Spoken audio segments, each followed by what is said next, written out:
भुट्टो जीए Bhutto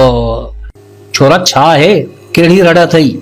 party जो नारो पे हाना बुधण में कोन तो अचे छा सिंधी तो में गैरत ना है भुट्टन जो असां ते कर्ज है जेको शहीदन सां सचो ना है वो गद्दार है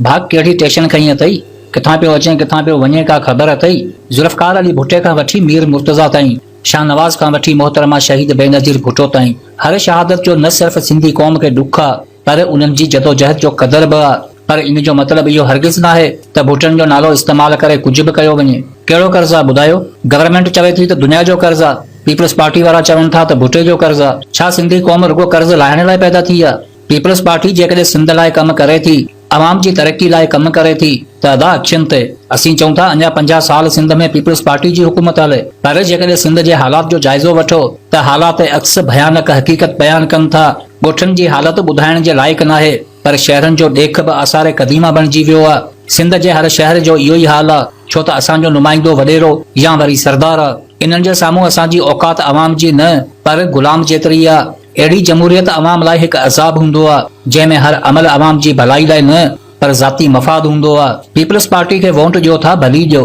इन ते को बि एतराज़ नाहे पर घटि में घटि उन्हनि जे साम्हूं ॻाल्हायो त सही जिन्हनि खे वोट ॾींदा आहियो उन्हनि खां पुछो त सही त साईं असांजी धरती कुदरती वसीलनि सां मालामाल हूंदे बि असांजा अहिड़ा हाल छो असांजा माण्हू अॼु बि बुख ते आहिनि छो असांजा नौजवान टके जी नौकरी लाइ परेशान आहिनि छो असांजा ॿार खुराक जी कमी जे करे मौत जे मोह में वञनि था असांजे माण्हुनि लाइ तालीम नाहे इलाज नाहे का बुनियादी सहूलत नाहे बेखौफ़ थी चओ उन्हनि खे त तव्हांजे अयाशियनि ते असांखे को एतिराज़ नाहे पर असांजे हक़नि लाइ असांजो सवाल आहे जंहिंखे ॿुधण ऐं पूरो करणु तव्हांजो फर्ज़ आहे छो त असां ते भुट्टे जो न पर तव्हां ते अवाम जो कर्ज़ आहे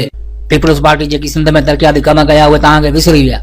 कहिड़ा कम ॿुधायो तरक़ियाती कम आऊं तो तव्हांखे ॾेखारियां मीरन जे तारीख़ी शहर टंडो मोहम्मद खान जो को दोस्त अथई जे हुजे त कॉल मिलाए मोबाइल मूंखे ॾियो या नंबर ॿुधायो मूं वटि बैलेंस कोन्हे कॉल उधर खयमि अॼु उहा बि ख़तम थी वई नंबर ॾियां थो पाण ई कॉल करे वठिंसि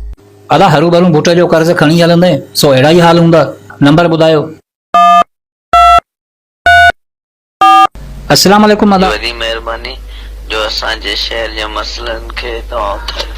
अदा तव्हां पंहिंजो तारुफ़ कराईंदा साईं मुंहिंजो नालो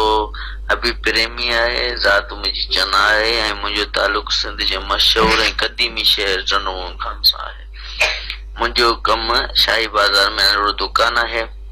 अच्छा अदा टंडो मोहम्मद खान शहर जी ख़बर ॾियो कीअं हालात आहिनि शहर में सफ़ाई सुथराई जी तमामु बुरी हालत आहे असांजे शाही बाज़ार में रोज़ पाणी बीह थो रहे उन जी वजह इहा आहे त कुझु ॾींहं पहिरीं फुलेली कैनाल तां अदालत सगूरी तरफ़ां नाजाइज़ अदा वतू हटायूं जंहिंजे करे शाही बाज़ार जे मेन गटर लाइन में मलबो भरिजी वियो जंहिंजे कटाइण जे लाइ मुसलसल म्युनिसिपल इंतज़ामिया जा चकर कटिया विया ऐं चूंडियल अमलदारनि सां राब्तो करण ते सिर्फ़ आसरा ऐं डटा ॾिना था वञनि असां बंगिन या जमातनि खे चऊं था त उन्हनि जो जवाब इहो आहे त साहिब खे चओ त 2-4 मज़दूर घुराए मलबो कटराए ॾे छो त म्युनिसिपल में गैर मुस्लिम बंगिन ऐं जमातनि जी खोट आहे अच्छा भंगी कम छो नथा कनि उन जी वजह इहा आहे त बंगी जी पोस्ट ते मुसलमान भर्ती थियल आहिनि अदा तव्हां थोरो वीडियो क्लिप ॾेखारींदा नाज़रीन ही टंडो मोहम्मद खान जी शाही बाज़ार आहे मुर्तज़ा चौक जी गुज़िरियल ॾींहंनि खां हिते मेन लाइन गटर मुर्तज़ा चौक जी बंदि आहे ऐं पाणी सॼो शहर में दाख़िल थिए पियो ऐं ज़िले इंतिज़ामिया जो को बि हिते नुमाइंदो काउंसलर नाहे पहुतो त हिननि मेन लाइन खे खोलियो वञे जीअं त आवाम लंघी सघे ऐं दुकानदार वापार करे सघनि ही आहे असांजे शहरनि जी हालत जंहिंजो नज़ारो तव्हांजे साम्हूं आहे खुदा खे मञो हाणे त निकिरो इन ग़ुलामी खां पंहिंजा हक़ वठो ॻाल्हायो पंहिंजे नुमाइंदनि सां जंहिंखे वोट ॾेई असेंबलियुनि ताईं पहुचायो था सिर्फ़ नारा हणण सां तक़दीर बदिले हा त आऊं बि अव्हां सां गॾु हुजां हा